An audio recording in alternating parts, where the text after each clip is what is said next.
تو آئیے جناب ہم آتے ہیں واپس اپنے سبق کی طرف. کیا ٹائم ہے ابھی؟ 19 منٹ میں نے لے لی. اللہ اکبر.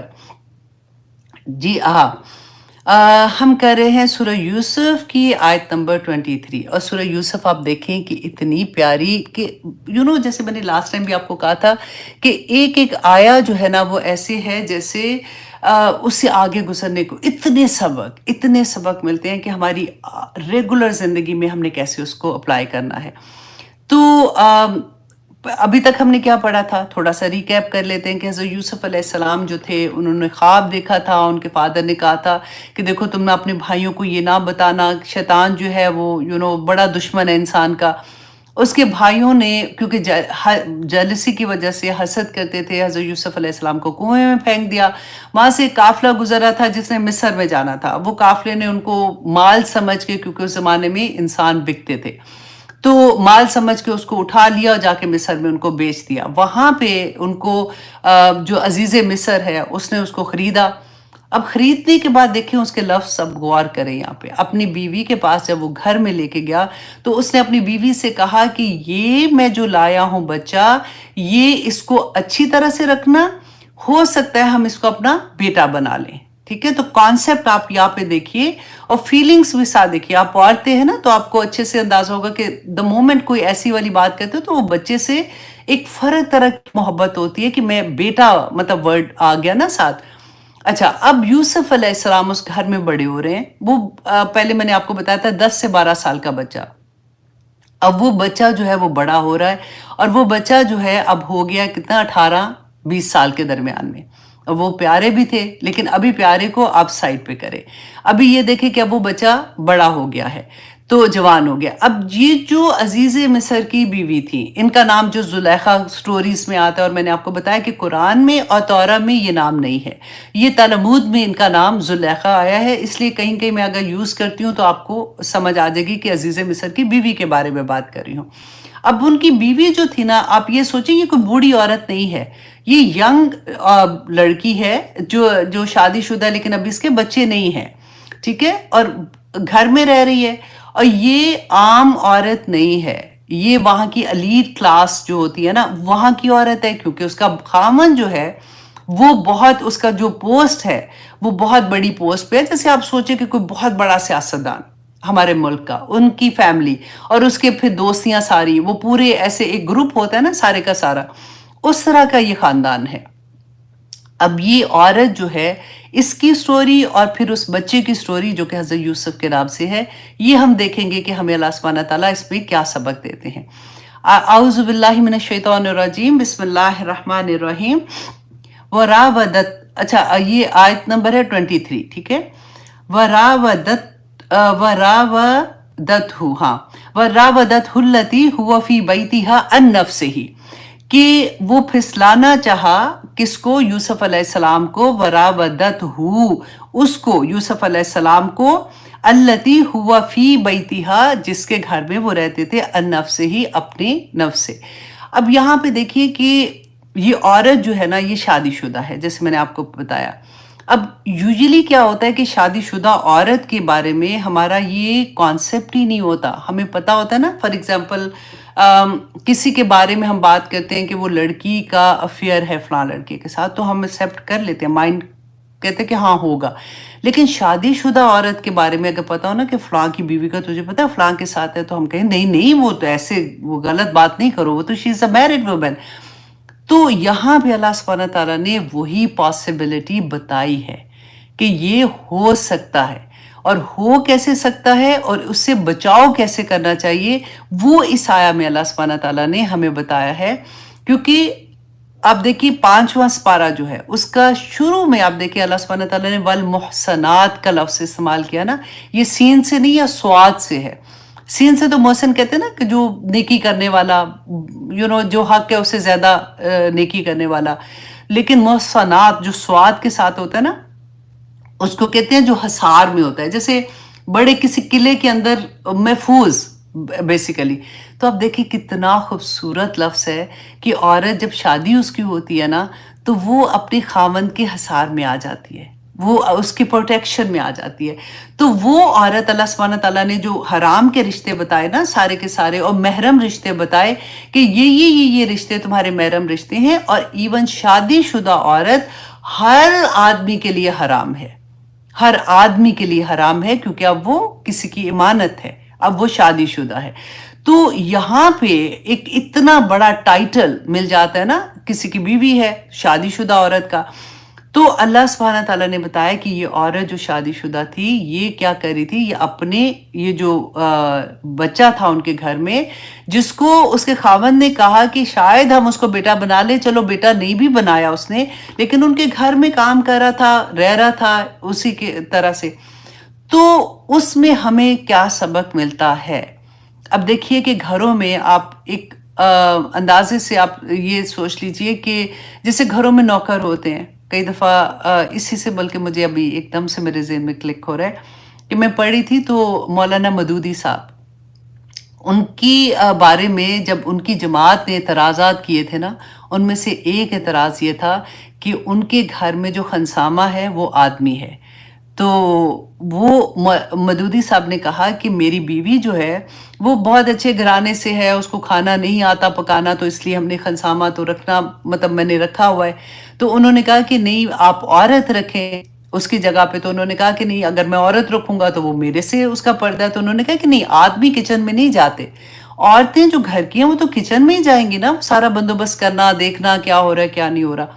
تو یہ بہت بڑی ایک پھر سٹوری آگے تھی، وہ میں یہاں پہ مینشن نہیں کرنا چاہ رہی، کیونکہ میں صرف یہ پوائنٹ آپ کو بتانا چاہ رہی ہوں کہ ہمارے گھروں میں کئی دفعہ ایسا ہوتا ہے کہ آدمی نوکر ہوتے ہیں. تو یہاں پہ ہم نے کیا دیکھا کہ وہ پھسلانا چاہا. یہ ایسے نہیں ہوا کہ اس نے اچانک اس پہ حملہ کوئی کر دیا یا اچانک اس نے کچھ کیا. یہ سٹوری تو کافی دیر سے چل رہی تھی. وہ پھسلانے کا مطلب ہے کہ وہ کوشش کر رہی تھی، وہ بار بار کوشش کر رہی تھی کہ کسی طرح سے اس کو اپنی طرح اٹریکٹ کروائے. لیکن وہ کیونکہ حضرت یوسف علیہ السلام آگے پڑھیں گے. اب میں تو ایک لڑکا ایک لڑکی کی سٹوری کی طرح آپ کو ایک عورت اور ایک مرد کی سٹوری کی طرح سنا رہی ہوں نا فی الحال. تو اب کیا تھا کہ یہ عورت جو ہے وہ اپنے گھر میں اکیلی ہے، اور وہاں پہ جو لڑکا ہے وہ بھی، مطلب یہ دونوں اکیلے ہیں، ٹھیک ہے. اب اس کو غور کریں آپ کہ اللہ سبحانہ تعالیٰ نے قرآن پاک میں کیا فرمایا ہے کہ یہ نہیں کہا کہ زنا نہ کرو، یہ کہا ہے وَلَا تَقْرَبُوا الزِّنَا، کہ زنا کے قریب بھی نہ جاؤ. مطلب کیا ہے کہ کوئی بھی ایسی چیز جو اس حد تک تمہیں لے کے جائے گی کہ تم برباد ہی ہو جاؤ گے،